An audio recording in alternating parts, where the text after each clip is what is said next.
ಹನುಮಂತ, ಏಕೆ ಏಕೆ ಏನನ್ನು ಮಾತನಾಡದೆ ಸುಮ್ಮನೆ ಇರುವೆ? ನೀನು ಕಿಷ್ಕಿಂದೆಗೆ ಮರಳಿ ಹೋಗುವುದಿಲ್ಲವೇ? ಹೋಗಬೇಕಾಗಿತ್ತು ಪ್ರಭು.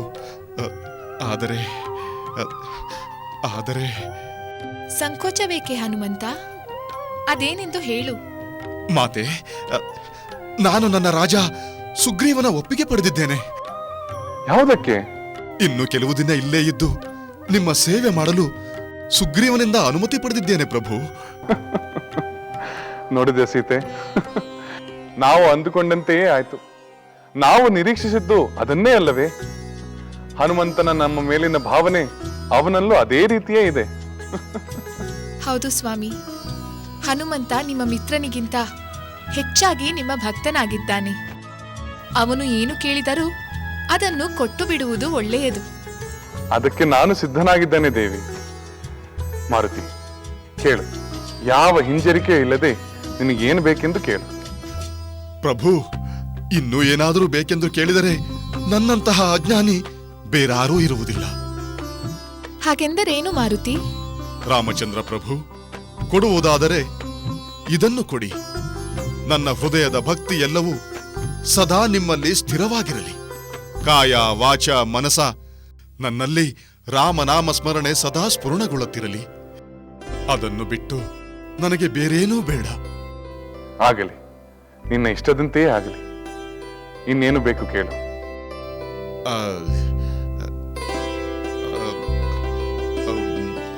ಹಾ, ಲೋಕದಲ್ಲಿ ರಾಮಕಥೆ ಎಲ್ಲಿಯವರೆಗೆ ಪ್ರಚಲಿತದಲ್ಲಿರುವುದೋ ಅಲ್ಲಿಯವರೆಗೆ ನನ್ನ ಪ್ರಾಣ ಈ ಶರೀರದಲ್ಲಿಯೇ ಇರಲಿ. ನಿನ್ನ ಭಕ್ತಿ ಉದಾತ್ತವಾದುದು ಹನುಮಂತ. ನೀನು ಚಿರಂಜೀವಿಯಾಗು. ನಿನಗಾಗಿ ಏನನ್ನು ಬೇಡುವುದಿಲ್ಲವೇ? ಶ್ರೀರಾಮಚಂದ್ರ, ನಿಮ್ಮ ದಿವ್ಯವಾದ ಚರಿತ್ರೆಯನ್ನು ದೇವತೆಗಳು ಸಜ್ಜನರು ಸದಾ ಹಾಡಿಕೊಳ್ಳುತ್ತಿರಲಿ. ಅದು ನನ್ನ ಕಿವಿಗಳಿಗೆ ಆನಂದವನ್ನು ಉಂಟು ಮಾಡುತ್ತಿರಲಿ. ನೋಡಿದ್ಯಾ ದೇವಿ, ಈ ನನ್ನ ಭಕ್ತನಿಗೆ ತನಗಾಗಿ ಏನಾದ್ರೂ ಬೇಡಿಕೋ ಎಂದರೆ ಮತ್ತೆ ಮತ್ತೆ ನನ್ನ ಮೇಲಿನ ಅವನ ಭಕ್ತಿಯನ್ನೇ ಬೇರೆ ಬೇರೆ ರೀತಿಯಲ್ಲಿ ಕೇಳಿಕೊಳ್ಳುತ್ತಿದ್ದಾನೆ. ಹೌದು ಸ್ವಾಮಿ, ಹನುಮಂತನಲ್ಲಿ ಇಂಥ ಉನ್ನತವಾದ ವ್ಯಕ್ತಿತ್ವ ಇದೆ ಎಂದು ನನಗೆ ಅಂದೇ ಗೊತ್ತಾಯಿತು. ಮಾರುತಿ, ನೀನು ನನಗೆ ಮಂಗಳಕರ ಶಕುನ, ಆತ್ಮೀಯ ಬಂಧು. ಮಾತೆ, ನನ್ನನ್ನು ಹೊಗಳಬೇಡಿ. ನಾನು ಏನೇ ಸಾಧಿಸಿದ್ದರೂ ಅದೆಲ್ಲ ಶ್ರೀರಾಮನ ಕೃಪೆಯಿಂದ ಸಾಧ್ಯವಾಯಿತು ಅಷ್ಟೇ. ಮಾರುತಿ, ನಿನ್ನ ಭಕ್ತಿಯ ದೈನ್ಯದಲ್ಲಿ ನಿನ್ನ ಮಹಿಮೆಯನ್ನು ಕರಗಿಸಿ ಬಿಡುತ್ತಿರುವೆ. ನೀನು ಮಾಡಿರುವ ಉಪಕಾರವನ್ನು ನಾನು ಹೇಗೆ ತೀರಿಸಲಿ? ಬೇಡ, ಅದನ್ನು ನಾನು ತೀರಿಸಬೇಕೆಂದರೆ ಅಂತಹ ಪರಿಸ್ಥಿತಿ ನಿನಗೆ ಉಂಟಾಗಲಿ ಎಂದು ನಾನು ಹಾರೈಸಬೇಕಾಗುತ್ತದೆ. ನಿನ್ನ ಉಪಕಾರ ಸ್ಮರಣೆಯಿಂದಲೇ ನೀನು ಸದಾ ನನ್ನ ಹತ್ತಿರವಾಗಿ ಇರುವಂತಾಗುತ್ತದೆ. ಭಕ್ತ ಭಗವಂತನ ನಡುವೆ ಉಪಕಾರ ಅಪಕಾರಗಳನ್ನು ಲೆಕ್ಕಿಸಬೇಕೇ ಪ್ರಭು?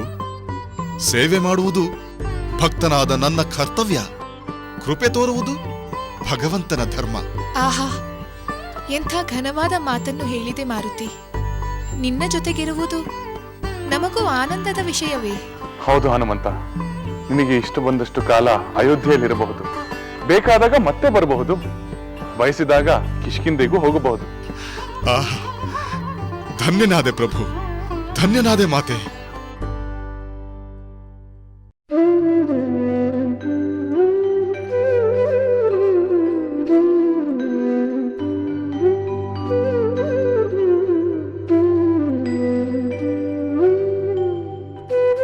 ಆಗ ನೀನು ನನ್ನ ಸೊಸೆ ಮಾತ್ರ. ಆದರೆ ಈಗ ನೀನು ಮಹಾರಾಣಿ. ಮಹಾರಾಣಿಯಾದವಳು ಈ ಕೆಲಸವೆಲ್ಲ ಮಾಡಬಹುದೇ? ಮೊದಲು ನಿಮ್ಮ ಸೊಸೆ, ನಂತರ ಮಹಾರಾಣಿ. ಮಹಾರಾಣಿಯಾದೆನೆಂದರೆ ಸೊಸೆಯ ಪಟ್ಟ ಇಲ್ಲವಾಗುತ್ತದೆಯೇ? ನನ್ನ ಪಾಲಿಗೆ ನೀವೇ ಈಗಲೂ ಮಹಾರಾಣಿ.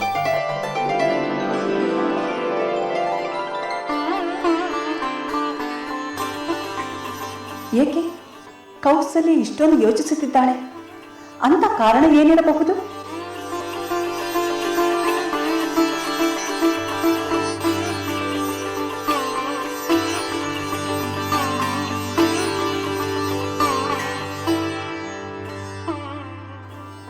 ಅಕ್ಕ ಕೌಸಲ್ಯೆ, ಸುಮಿತ್ರೆ, ಬಾ ಕುಳಿತು. ಏನು ಬಹಳ ಗಹನವಾಗಿ ಯೋಚಿಸುತ್ತಿರುವಂತಿದೆ? ಯೋಚನೆ ಮಾಡುವಂಥದ್ದು ಏನೂ ಇಲ್ಲ. ಕೆಲವು ಪ್ರಿಯವಾದ ವಿಷಯಗಳನ್ನು ನೆನಪಿಸಿಕೊಳ್ಳುತ್ತಿದ್ದೆ ಅಷ್ಟೇ. ಪ್ರಿಯವಾದ ವಿಷಯವೇ? ಅದ್ಯಾವುದು? ನನಗೂ ಹೇಳಿದರೆ ನಾನು ಸಂತೋಷ ಪಡುತ್ತೇನೆ. ಅದಿರಲಿ, ನೀನು ಬಂದ ಕಾರಣವೇನು? ನಿನಗೊಂದು ಆನಂದದ ಸಂಗತಿಯನ್ನು ತಿಳಿಸಲೆಂದು ಬಂದೆ. ಹೌದೇ? ಅದೇನೆಂದು ಹೇಳು. ನೀನೇ ಮೊದಲು ಹೇಳು. ಚಿಕ್ಕ ಹುಡುಗಿಯಂತೆ ಹಠ ಮಾಡುತ್ತೀಯಲ್ಲ, ಏನೆಂದು ಹೇಳಬಾರದೆ? ಸರಿ, ನಾನೇ ಹೇಳುತ್ತೇನೆ. ಅದು ನನ್ನ ಸೊಸೆ ಸೀತೆಯ ವಿಷಯ. ನಾನು ಸೀತೆಯ ವಿಚಾರವನ್ನೇ ಹೇಳಲು ಬಂದೆ. ಹೌದೇ? ಹಾಗಾದರೆ ನೀನೇ ಹೇಳು. ನೀನೇ ಮೊದಲು ಹೇಳು. ಸುಮಿತ್ರೆ, ಮಹಾರಾಣಿಯಾದ ಮೇಲೆ ಸೀತೆ ಬದಲಾಗಿರಬಹುದು ಎಂದು ಅಂದುಕೊಂಡಿದ್ದೆ. ಆದರೆ ಅವಳಲ್ಲಿ ಕಿಂಚಿತ್ತೂ ಬದಲಾವಣೆ ಇಲ್ಲ, ಹಾಗೆಯೇ ಇದ್ದಾಳೆ. ಅವಳು ನನ್ನ ಬಳಿಗೆ ಬಂದು ನನ್ನ ಸೇವೆಯನ್ನು ಮಾಡಬೇಕು ಎಂಬ ಹಂಬಲವನ್ನು ತೋಡಿದಳು. ನನಗೆ ಪರಮಾನಂದವಾಯಿತು. ನನಗೂ ಅದೇ ವಿಚಾರಕ್ಕೆ ಆನಂದವಾಯಿತು. ನಿನ್ನ ಬಳಿ ಹೇಳಲೆಂದು ಬಂದೆ. ಅವಳು ನನ್ನ ಬಳಿ ಬಂದು ಅದೇ ವಿಧೇಯತೆಯನ್ನು ವ್ಯಕ್ತಪಡಿಸಿದಳು. ಸೀತೆ ಎಂತಹ ಗುಣವತಿ ಅಲ್ಲವೇ? ಹೌದಕ್ಕ, ನಮ್ಮ ರಾಮನಿಗೆ ತಕ್ಕ ಸತಿ, ನಮ್ಮ ನಾಡಿಗೆ ತಕ್ಕ ಮಹಾರಾಣಿ. ಹೌದು ಸುಮಿತ್ರೆ, ಅವಳು ನಮಗೆ ಮಾತ್ರವಲ್ಲ, ಇಡೀ ಅಯೋಧ್ಯೆಯ ಪ್ರಜೆಗಳಿಗೆ ಪ್ರಿಯಳಾಗುತ್ತಾಳೆ. ಸದ್ಯ ಹಲವು ವರ್ಷಗಳ ಕಾಳರಾತ್ರಿ ಕಳೆಯಿತು. ಇನ್ನು ಮುಂದೆ ಸದಾ ಬೆಳಕಿನ ಸಂಭ್ರಮ. ಅಂತೂ ನಮ್ಮ ಪ್ರಾರ್ಥನೆ ಫಲಿಸಿತು.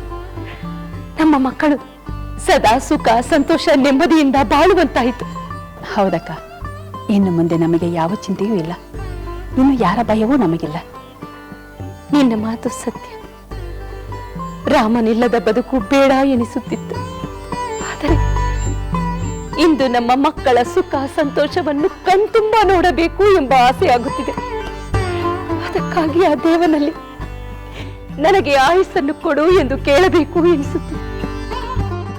ಹೌದಕ್ಕ. ಹಾಗಾದರೆ ವಾನರರ ರಾಜ ಸುಗ್ರೀವನೊಂದಿಗೆ ವಾನರರೆಲ್ಲ ಕಿಷ್ಕಿಂಧೆಗೆ ಹೊರಡಿದರೆ? ಹೌದು, ಒಬ್ಬನನ್ನು ಬಿಟ್ಟು ಎಲ್ಲ ವಾನರರು ಕಿಷ್ಕಿಂಧೆಗೆ ಹೊರಟರು.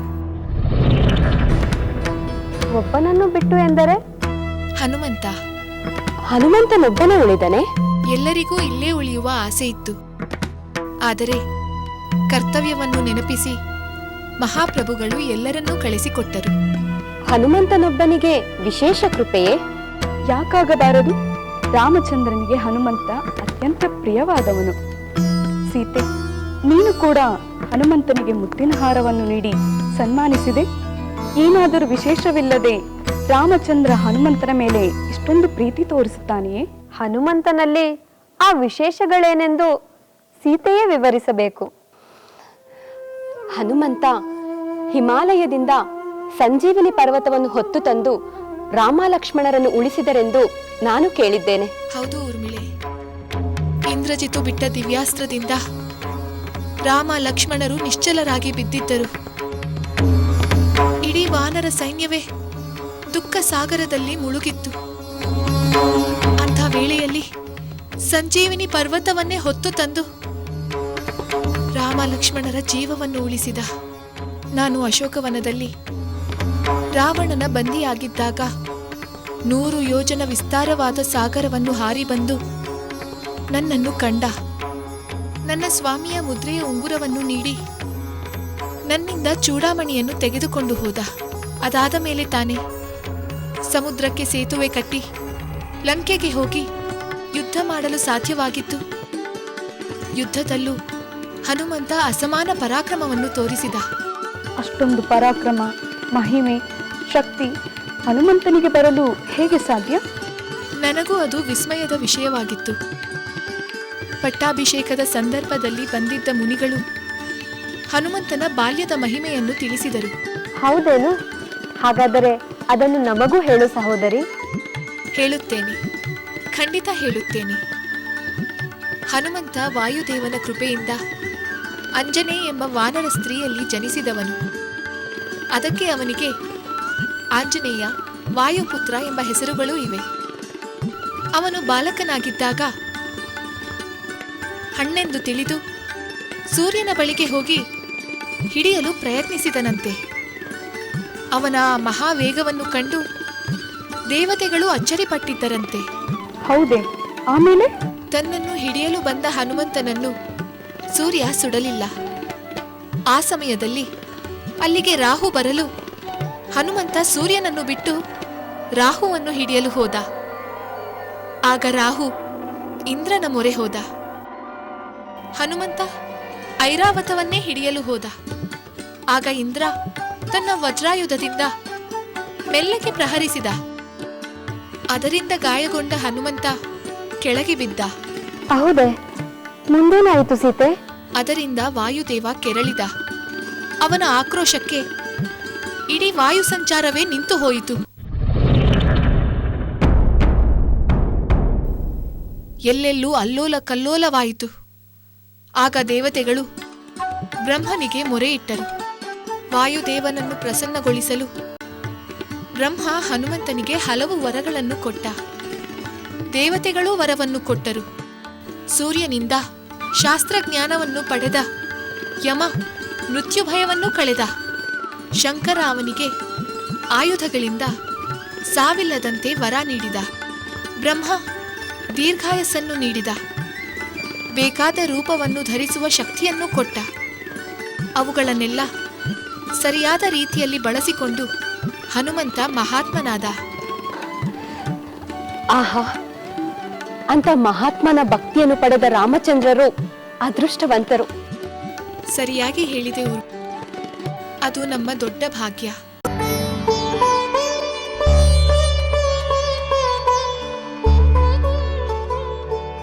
ಪ್ರಭು ರಾಮಚಂದ್ರ.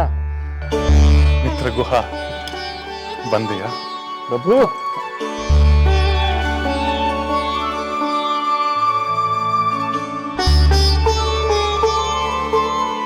ಪುರುಷೋತ್ತಮ, ಒಬ್ಬ ಸಾಮಾನ್ಯ ಸಾಮಂತ ಅರಸನ ಮೇಲೆ ಎಷ್ಟೊಂದು ಪ್ರೀತಿ ವಾತ್ಸಲ್ಯ ನಿನ್ನದು.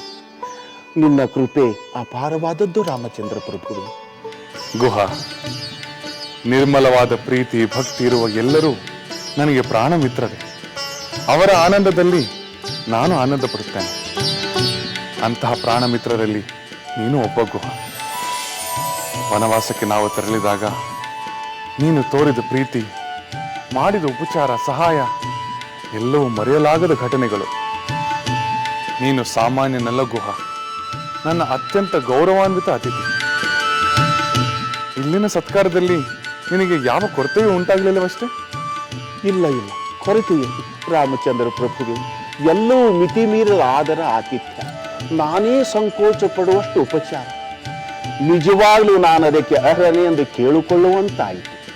ಅರ್ಹತೆ ಸ್ಥಾನಮಾನದಿಂದ ಬರುವುದಿಲ್ಲ ಗುಹ. ಅದು ನಮ್ಮ ಪರಿಶುದ್ಧವಾದ ನಡವಳಿಕೆ ಮತ್ತು ಉನ್ನತವಾದ ಭಾವನೆಗಳಿಂದ ಬರುತ್ತದೆ. ಪ್ರಭು, ನಾನು ಹೊರಡಲು ಅನುಮತಿ ಕೇಳಲು ಬಂದೆ. ಇಲ್ಲಿನ ಆತಿಥ್ಯದ ಅಮಲಿನಲ್ಲಿ ಇಲ್ಲೇ ಇರಲಾಗುತ್ತದೆಯೇ? ಹೊರಡಲು ಅನುಮತಿ ಕೊಡಿ. ಆಗಲಿ ಗುಹ, ನೀನು ಹೊರಡು. ಆಗಾಗ ಬಂದು ಹೋಗುತ್ತಿರು. ನೀನು ಹೋಗುವಾಗ ಅಮಾತ್ಯರು ನೀಡುವ ಉಡುಗೊರೆಯನ್ನು ಮರೆಯದೆ ತೆಗೆದುಕೊಂಡು ಹೋಗು. ನಿನ್ನ ಆಜ್ಞೆಯಂತೆ ಆಗಲಿ ಶ್ರೀರಾಮಚಂದ್ರ. ನಾನಿನ್ನು ಹೊರಡುತ್ತೇನೆ. ನಿನಗೆ ಮಂಗಳವಾಗಲಿ ಗುಹ.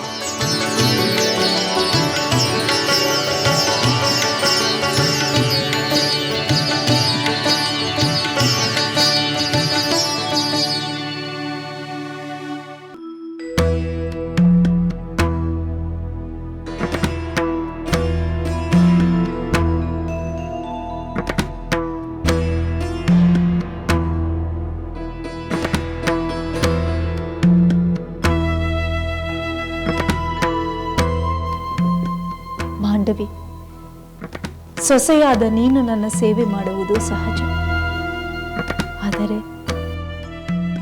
ಆದರೆ ಎಂದು ಏಕೆ ನಿಲ್ಲಿಸಿದಿರಿ? ಆದರೆ ಮಹಾರಾಣಿಯಾದ ಸೀತೆ ನನ್ನ ಸೇವೆಗೆ ಮುಂದಾದಳು. ಅದು ನನಗೆ ಆಶ್ಚರ್ಯವಾಯಿತು. ಅದರಲ್ಲಿ ಆಶ್ಚರ್ಯ ಪಡುವುದಾದರೂ ಏನಿದೆ ಅತ್ತವರೇ? ಸೀತೆಯ ಸ್ವಭಾವ ನಿಮಗೆ ತಿಳಿಯದೆ? ಸೀತೆ ಮೊದಲಿನಿಂದಲೂ ಹೀಗೆ ಅಲ್ಲವೇ? ಹೌದು ಮಾಂಡವಿ, ಆದರೀಗ ಅವಳು ಮಹಾರಾಣಿ.